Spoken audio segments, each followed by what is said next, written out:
I had a gang when I was 7. I raided a garage on Seven Sisters Road and all these men were chasing me around. I went back to school at 7 years old. I was making slate knives and wooden swords. When I was 12, I got lost partly because somehow I landed getting a bus. I was in the middle of Shoreditch on this great big junction, buses and roads everywhere. I'd never been to Shoreditch. I dealt with it. I was 12. You just deal with it.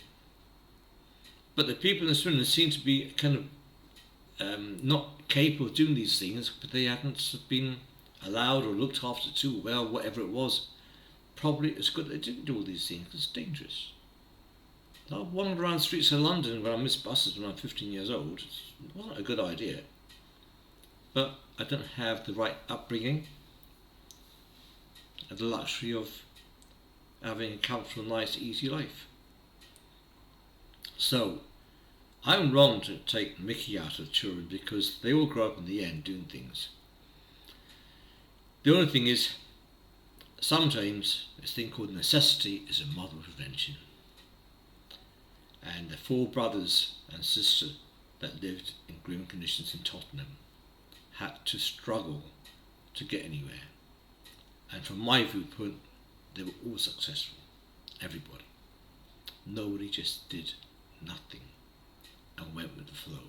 We all did different things. Some pretty crazy, some amazingly good.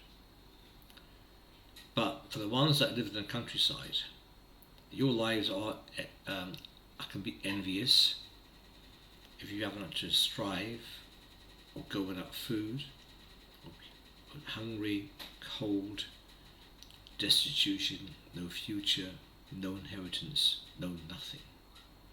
You just face nothing. No assistance whatsoever. You can work 50 hours a week and at the end of the week you still haven't got enough money for bread. Now I know it's to smoke cigarettes at the time, and sadly people say, oh you can smoke cigarettes. The stresses that you go through and the hardship will turn some people to drink. I didn't take up drinking until I was 54.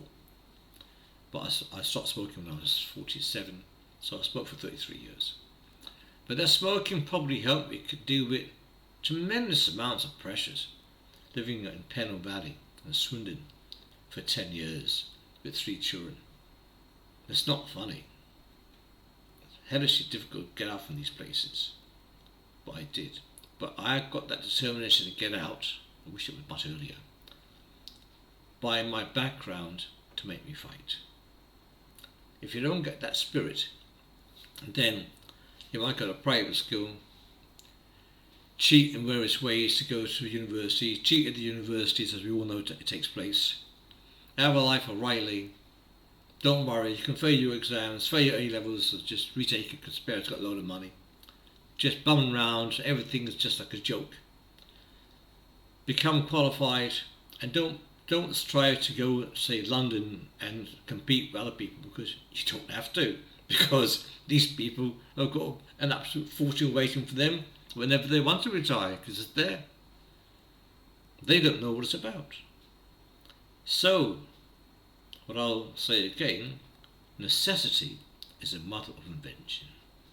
If you don't have to go and do something and you haven't got enough drive in you, you don't do it. In my cases, I had to. Otherwise, I had nothing to eat. Because nobody else can help me. You have to do it yourself. I hope that explains some of the attitudes of what we would term country bumpkins, when in fact they're not. They just come from a different life. And probably a better life. And I'm about to say what I'm about to say.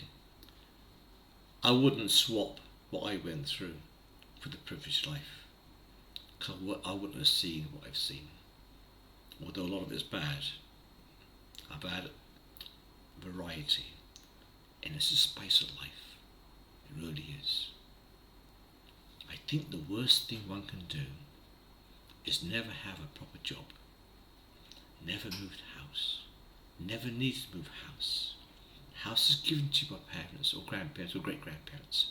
You never have to do anything. Zero. Everything's make-believe. You can pretend to be a solicitor or an accountant or a politician or whatever, but really you're just looked after in institution after institution, having a nice, easy life with no responsibility, just make-believe. The same cronies are around you that come from the same life, and they all give each other awards and con the rest of the nation to thinking they've achieved something when they've done nothing. Goodbye.